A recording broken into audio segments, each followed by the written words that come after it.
Michelle Upton here today, or should I say, well, hello everyone, because today I'm going to be casing Christine from Simply Nailogical. I don't know if you've ever watched her videos, because most people watching this kind of video is probably a card maker, not a nail person, but you never know.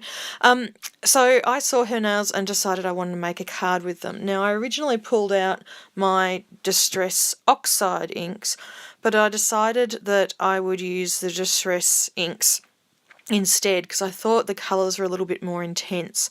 I also decided to use this Bristol cardstock because it is smoother than lots of other cardstocks, and so blending on them is just really easy. This is actually the first time that I've done ink blending onto this Bristol cardstock. I've had it in my stash for, I don't know, a few months now, but this is the first day I've actually got around to using it, so there you go.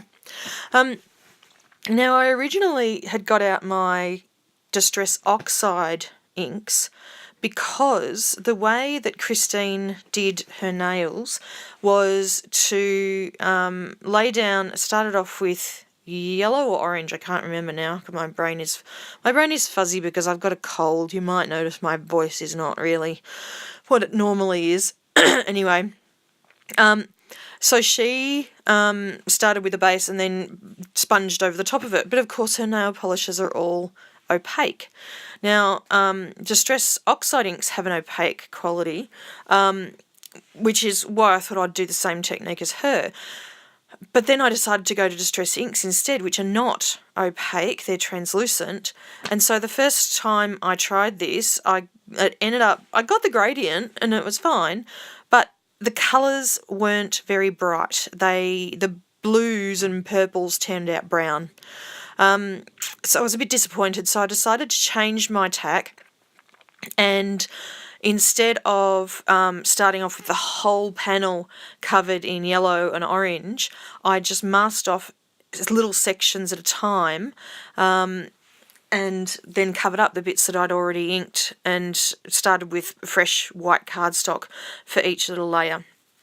So the colours that I'm using here, so the whole range of colours that I actually pulled out were Mustard Seed, Carved Pumpkin for the orange, Candied Apple for the red, which I didn't really use very much of. I used it in this little section, but not for the rest of it. Same with the Mustard Seed, I only used it in the top section. But I used Pick Raspberry, Seedless Preserves, Wilted Violet I pulled out, but I don't think I actually used it, honestly, and Blueprint Sketch. For the darkest sort of purpley blue, which happens to be my favourite distress colour. I just love that kind of blue. Now, the story behind this pattern is that Christine of Simply Nailogical wanted to basically case some other people's nails, do her own version of their nail art. So she asked people to use a particular hashtag. And so she actually cased nail art by Pinky Conspiracy on Instagram. And Pinky Conspiracy had actually got her idea from at SNH001. So if you go to my blog, I'll make sure I include all those usernames so that you can go and check them out on Instagram. Because they're all really cool. Now, I just don't do nail art because my nails, 1, are always short, 2, they break a lot, 3, I'm using my hands at my work every single day, so I just, break things off and make a big mess, and 4, I'm so impatient that whenever I paint my nails, I end up getting a fingerprint in the nail polish, so I very, very rarely actually have painted nails.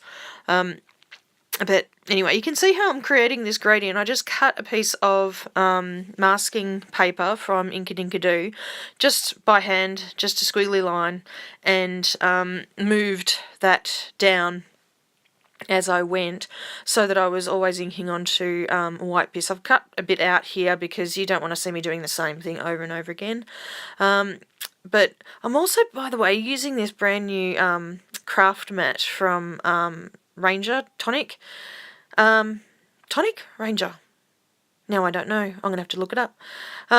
Anyway, it's white. It's sort of not exactly adhesive, but it sticks on the back, so it's not going to move all over the place.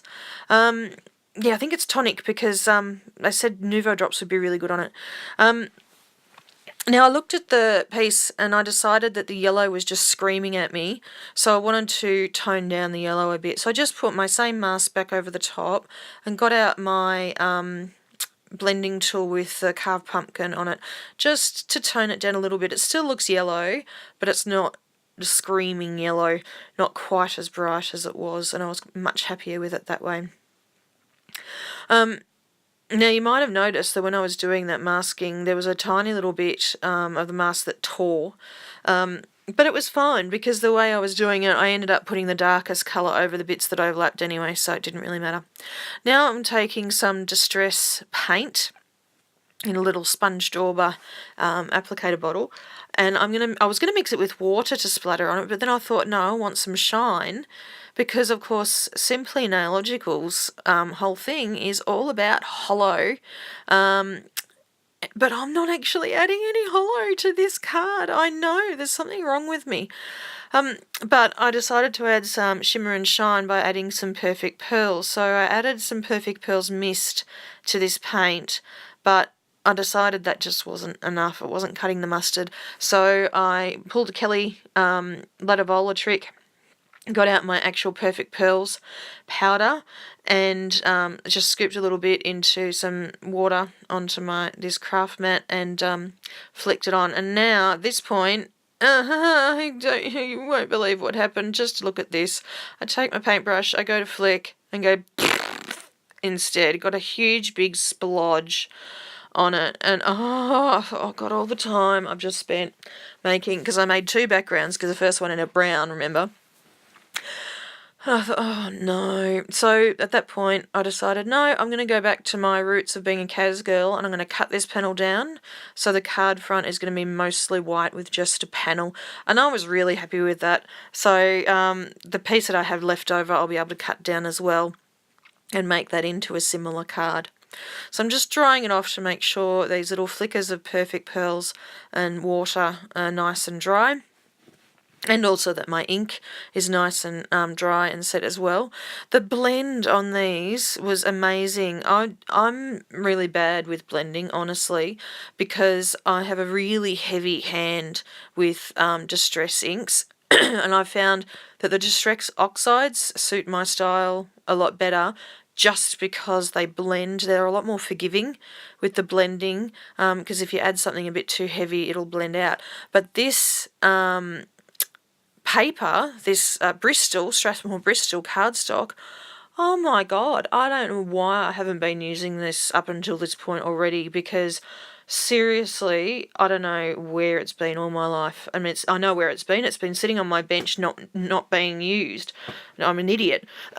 Okay, so what I've done now is I've taken out one of my favourite dies that I use over and over again on cards. It's from a Hello Stamp and Cut set by Hero Arts, and I've just cut it from some black cardstock, and I'm going to add a stamped sentiment, also stamped onto black cardstock, but then white embossed, so I get a bit of contrast. I always like sentiments with lots of contrast, so especially if the sentiment's going to go on top of something brightly coloured like this background, I'll always go for black, or in this case a black word but then white on black, so you got lots of contrast. It's nothing worse than a card that you just have to peer at it and you can't exactly see what the sentiment actually says. I just find that frustrating. Now, there's some cards that, unfortunately, when you take a photo of them, it looks like that. But when you actually see them in real life, the sentiment just stands out like anything, because they might have some shine or shimmer or something on them. But this one, not the case. I just wanted it to be nice and bold on top of the coloured background. So I'm just sticking this panel down, and I don't know why, but the panel was a little bit longer than the card, which is really weird because I tend to cut my cards to 5.5 inches tall, and 4 1/8 inches wide. The reason for that is A4 cardstock, which is what we use in Australia, rather than US letter, is a little bit narrower. But I like I like the dimensions. I'm not the only person who does this. I know there's a few other Australians who make their cards, instead of being 5 1/2 by 4 1/4, they're 5 1/2 by 4 1/8, just because of the cardstock we have, but hey. Anyway, so I'm just sticking down this sentiment with some Ranger Multimedium in the matte finish, which is my favourite strong adhesive to use. I just stuck down the strip of the sentiment and the panel with some tape runner from, what's it called? Kokuyo something, I can't remember how to pronounce it. Anyway, it's a Japanese brand of tape runner which is really good. And I decided I wasn't finished until I added some sequins, and I also added some what's it called? Wing of Stella onto the hello to give a bit of shine, because I thought if I can't add hollow, I'm going to add some shine. So I've got shine on the Wing of Stella, I've got shine from the sequins, and I've got the Perfect Pearls on the background. So plenty of shine happening there, and you can see it up close here.